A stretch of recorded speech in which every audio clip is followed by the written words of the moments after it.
Hello and welcome. So, you want to make samosa, but you do not want to deal with the lengthy process of making samosa wraps. Well, this is the recipe for you. This flaky and delicious chicken samosa tastes just as good as it looks, and the process for making these wraps is very easy and straightforward. It's just one step. So, let's get started with this recipe. So you'll need all-purpose flour. Place that in a bowl and then add cornstarch. This will help keep the dough, make it hold together. And then add salt and just mix those dry ingredients together until they are well combined. Add vegetable oil and rub that into the flour. This is gonna make your dough not to be too chewy, but also you wanna use the right amount of oil so it's not too oily either when you fry the dough. So it should look like that before you start adding water. Now you will need warm water, about 1.5 cups, but add that a little at a time and knead your dough until you achieve the right consistency. And also, by the time this dough is ready, it's not going to be sticky anymore. So just knead until it's not sticky, just like that. And it has a nice elasticity to it. So you're going to cover that dough and let it rest for 1 hour so that it's easy to work with. Now we'll move on to making the ground chicken stuffing. In a pan, fry your red onions, about a handful for the start, and just fry those until they are golden brown. They're going to add a nice aroma to the chicken. Now add some garlic and fry that as well for maybe a minute or so. Now add your chicken in and break it down immediately. And when you break it down like so, then it's easy to fill the samosas with it. Add your ground spices. This is my mix. You can also make your own mix, but go ahead and add those in and mix them into the chicken. And then because the chicken is very watery, cover it and let it cook up for a moment. And in about 2 minutes, those liquids will dry up. As you can see here, all of the liquid is gone. Yeah. So at this stage, we are gonna add more stuff. So add in red onions and add in some green onions too. It's gonna add a nice flavor, a good texture, all the good stuff. So just mix those in, and you might wanna cover your pan at this point so the onions can soften up. Otherwise, just saute the chicken for about a minute and a half, and the onions will be soft enough so that they don't pierce through the dough when you're making a samosa. The last ingredient is cilantro, of course, for the flavor and aroma. So mix in the cilantro and your chicken is all set and ready. Now set it aside, of course, and let it cool. But look at that. So that's what we'll be stuffing our samosas with. It's been an hour since the dough was resting, so now it's ready to cut. Now, I always cut my dough, but just because, for the sake of this video, I work with small pieces. But if you have a really wide surface, just spread this thing once out and for all and cut your shapes. But yeah, I'll go ahead and divide mine into 4 pieces because I'm using a small work surface.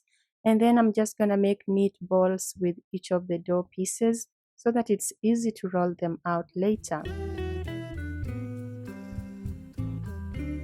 Set that aside and do the same with all the other pieces as well. Just shape them into nice balls and then we'll move on from there. You can set 3 of the balls away and start with the first one. But before that, I wanted to show you the tool that I'll be using. So this is a dough press that I got from Amazon. It has a cutting side and a pressing side. It's really nice, this tool. And it came in a box of 3. So those are the pieces that came, and that is it's called Prep Works. This is the medium size, 5 inches wide. The white one is 4 inches. This is 5 inches, and the large one is 6 inches wide. You can use this to make mini apple pies. So those are the tools I'll be using in this recipe. But of course, you could also, fold over your dough by just using your hand. But if you want to order those tools, please do order through my link. I have that link in the description box. Yeah, so go ahead and roll out your dough and then cut that into circles like so. And those are the circles we are going to be stuffing with the chicken. So let me show you how to use this tool in case you've not used it before.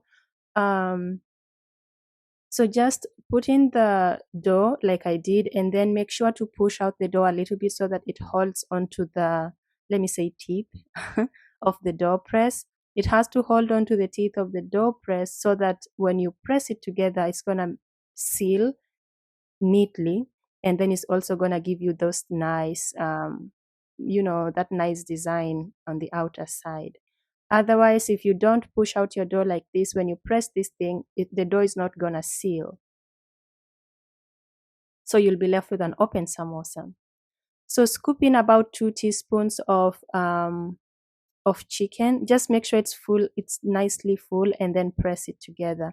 Now, if your samosas are not full enough, you're gonna have a lot of air inside, which is not good. So so press it like that. Make sure it's nicely sealed, and then open. When you open it, try to hold it like I'm doing, because it's very easy for you to break that thing. So handle it gently, and I'm gonna show you a few more examples of how to press.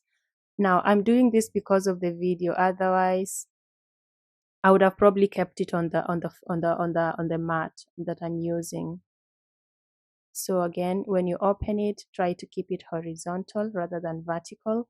And yeah, see? And then that's how, take out your shapes exactly like I'm doing so that you maintain that nice design on the other end. If you press too hard, you're gonna tear the dough. So just press hard enough, but not too hard to like separate the dough. Again, that's another one. So the shapes will come out nicely. It might take some practice, but you can do it. So those are the pieces that I'll be frying. So this is the small size of the dough press. Let me show you very quickly the medium size of the dough press as well.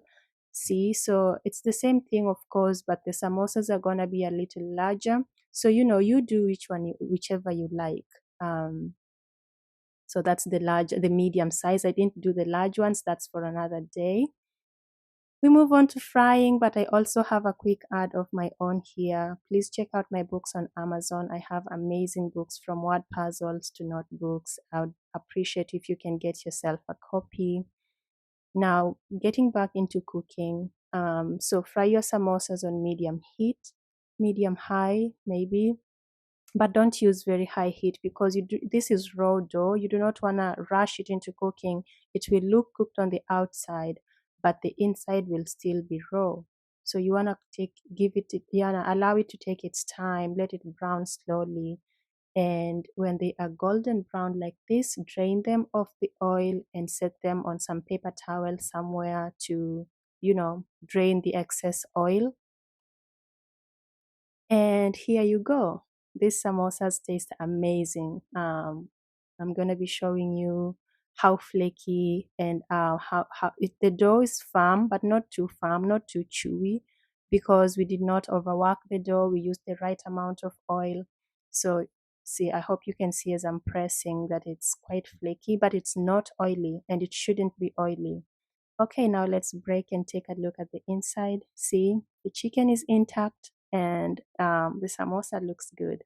You can enjoy this as a side or as a main meal, for lunch, for dinner, as a snack. They taste really good. You just have to try it to see. And like I said, the process is quite straightforward, because the regular samosa process can be lengthy. Yeah. So that's what the samosa looks like on the inside. I hope you love this recipe. Now, again, before you go, I do have the samosas from the medium size dough press as well. This is what they look like. They're a bit longer, a bit bigger. So again, if you choose to use the medium one, it's also doable, and they look good too. And this is what I have from that medium size dough press. These ones also look good, of course. So I like to use these two sizes for that, and then the bigger size for apple pies. That is the end. Thank you for watching. I'll see you in another video. Bye-bye.